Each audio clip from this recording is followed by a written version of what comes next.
Saya percaya kita semuanya diberkati, dijaga, dan dilindungi oleh Tuhan Yesus. Malaikat Tuhan melindungi kita. Ya, apapun masalah kita, asal kita datang kepada Dia dengan rendah hati dan bertobat, Tuhan pasti akan bantu. Ya, mari kita sama-sama berdoa sebelum kita nikmati firman Tuhan.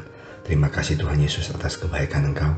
Berkatilah hamba Engkau yang akan menyampaikan. Berkati kami yang mendengarkan. Semuanya kami sungguh dikuatkan.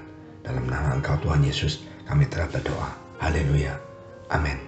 Saudara sekalian, hari ini kita di dalam bulan yang pertama untuk menikmati tahun baru, ya, a new year. Sekarang kita mau tanya, sebenarnya apa sih tujuan hidup kita? Pastikan tujuan hidup kita adalah berakhir damai sejahtera, sukacita, dan keselamatan. Nah, di 1 Korintus 9 ayat 26.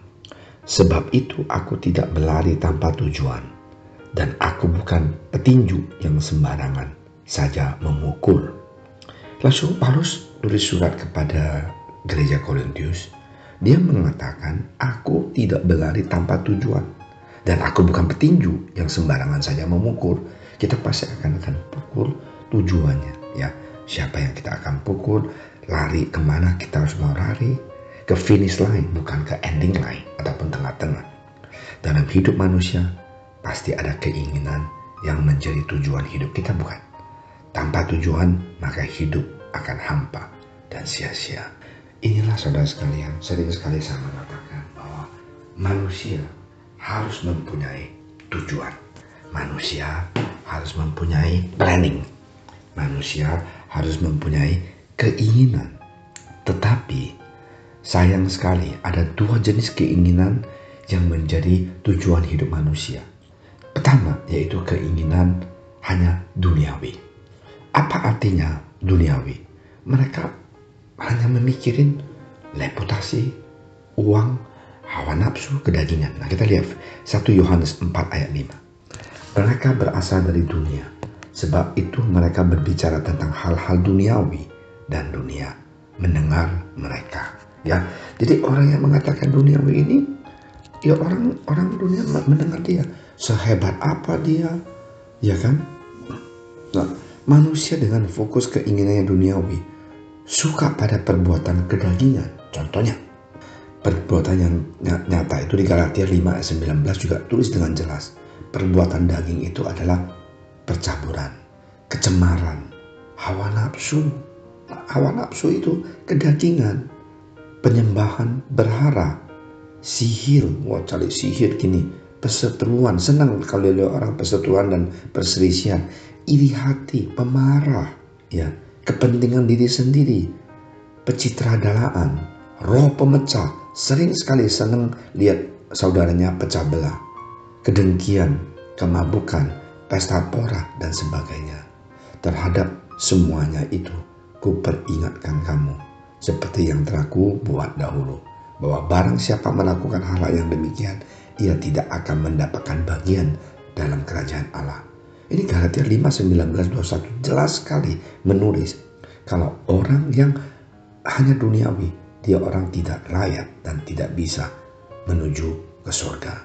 Semua keinginan manusia duniawi ini bertentangan dengan kehendak Allah.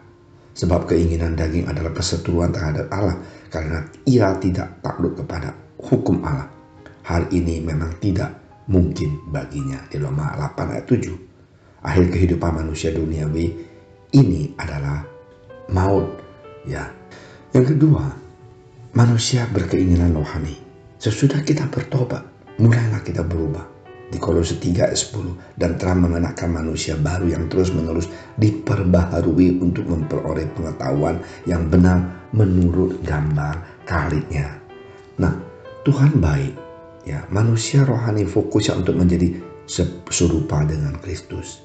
Jadi manusia rohani adalah berbuah roh, tetapi buah roh itu ialah kasih, ya, sukacita, damai sejahtera, kesabaran, kemurahan, kebaikan, kesetiaan, kelemah lembutan, penguasaan diri. Tidak ada hukum yang menentang hal-hal ini. Galatia 5 ayat 22-23. Saudara sekalian, sesudah kita bertobat dan dibaptis dalam nama Tuhan Yesus, Ya, kita dipenuhi Roh Kudus berbicara bahasa roh, dan kita punya kehidupan tiba-tiba mempunyai kasih, tiba-tiba mempunyai damai sejahtera, tiba-tiba kita lebih sabar, tiba-tiba kita bisa kasihan orang lain yang menyakitin hati kita. Ya, manusia rohani pasti menyalurkan keinginan dagingnya dan hawa nafsu. Apakah tidak ada hawa nafsu? Pasti ada, tapi kita akan melawan ya dengan kekuatan dari Roh Kudus. Barang siapa menjadi milik Kristus Yesus, ia telah menyalibkan daging dengan segala hawa nafsu dan keinginannya. Akhir dari manusia rohani adalah keselamatan surgawi. Ya, karena kamu telah mencapai tujuan imanmu, yaitu keselamatan jiwamu. Keselamatan itulah yang diselidiki dan diteliti oleh nabi-nabi yang telah bernubuat tentang kasih karunia yang diperuntukkan bagimu. 1 Petrus 1, 9-10. Manusia dengan keinginan duniawi saling bertentangan dengan manusia rohani. Ya, ingat satu hal, sebab keinginan daging berlawanan dengan keinginan roh, dan keinginan roh berlawanan dengan keinginan daging, karena keduanya bertentangan, sehingga kamu setiap kali tidak melakukan apa yang kamu kehendak. Galatia 5 ayat 17. Saudara sekalian, tahun 2023, tentukan pilihanmu. Apa yang menurutmu terbaik, maka jalanilah dan tekun itu dengan kesungguhan hatimu, yaitu menjadi manusia yang memilih kerohanian, yang memilih mau seperti Kristus, yang memilih mau diurapi oleh Tuhan. God bless you. Mari kita berdoa. Terima kasih Tuhan Yesus telah memberkati kami dengan firman Engkau yang begitu luar biasa. Pakailah kami, tolonglah kami, lindungi kami, supaya kami punya iman bertumbuh, cinta Engkau. Dalam nama Engkau Tuhan Yesus, kami telah